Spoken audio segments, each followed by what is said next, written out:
ডিপিতে পানি ঢুকে হাতে পানি আরো কাছে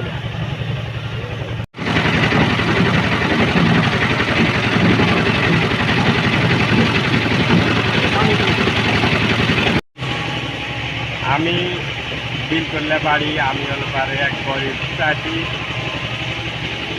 আমি আগে খুব পরিশ্রম করেছি, মানুষের বাড়ি কাজ করেছি। এখন বর্তমান 3 বিঘা মাটি পট নিয়েছি, নিয়ে স্বাবলম্বী হয়ে গেছি।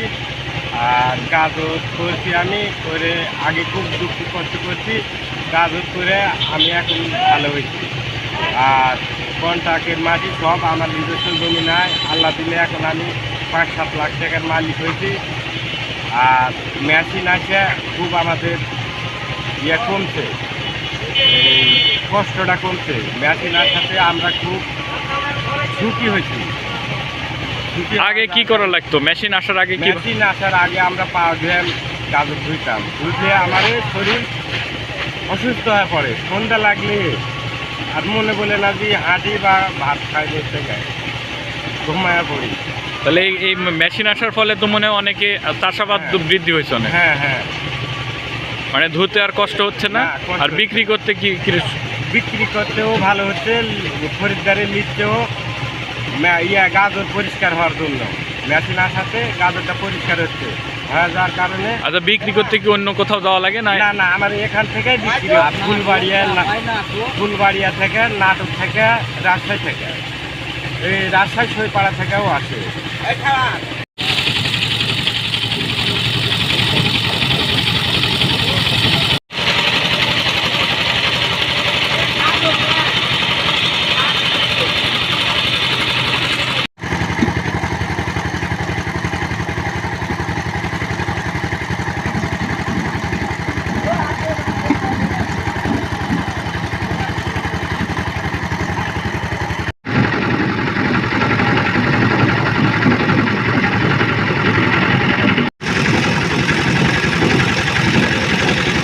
আমাদের মাল এখানে উঠে, এখানেই আমাদের পাইকারি হয়, এখানে কৃষকের সব আসা, সবাই মাল এখানে আমরা সেল দেওয়া হয়, সমস্যা নাই। মাল লাগে কখন থেকে কখন পর্যন্ত চলে? এই সকাল থেকে রাতের 8টা পর্যন্ত চলে। এতে ব্রাশ মেশিন আসাতে কৃষকের কি উপকার হয়েছে? উপকার হয়েছে, হ্যাঁ। যেমন মালটা পরিষ্কার হচ্ছে ভালো, মাল সেলও ভালো হচ্ছে, মারলে কোনো সমস্যা হয় না। আগে কিভাবে পরিষ্কার করতে? আগে পাউডার লাগতে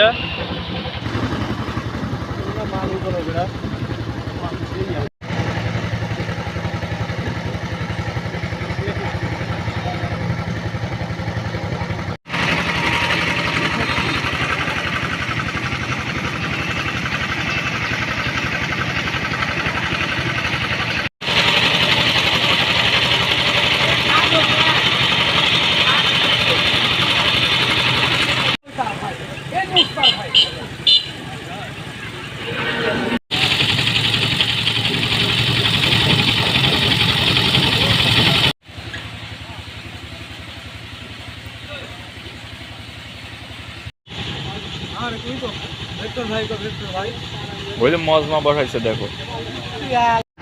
করেন বাসা নাটোর। আমি এখানে বিলকল্লা বাজারে আসি, আর একদিন পর পর আসে 40-50 ফুট করে গাজর দেখে শুনে কিনে নিয়ে যায়। একদিন পর পর বেচা কিনা করা লাগে। এখানে আমদানি মনে হয় ভালো হয়, এখানে আমদানি বেশি। আমদানি এখানে 5-7টা মিল চলে। কতদিন ধরে কিনা বেচা করেন? এটা এই প্রথম সিজন থেকে আর কি, মোটামুটি 2 মাস থেকে শুরু আছে। 2 মাস থেকে কেনা বেচা করি। আর কতদিন চলবে এখানে? আর মোটামুটি খুব বেশি হলে পরে 1 সপ্তাহ থাকবো, 1 সপ্তাহের মধ্যে শেষ হবে।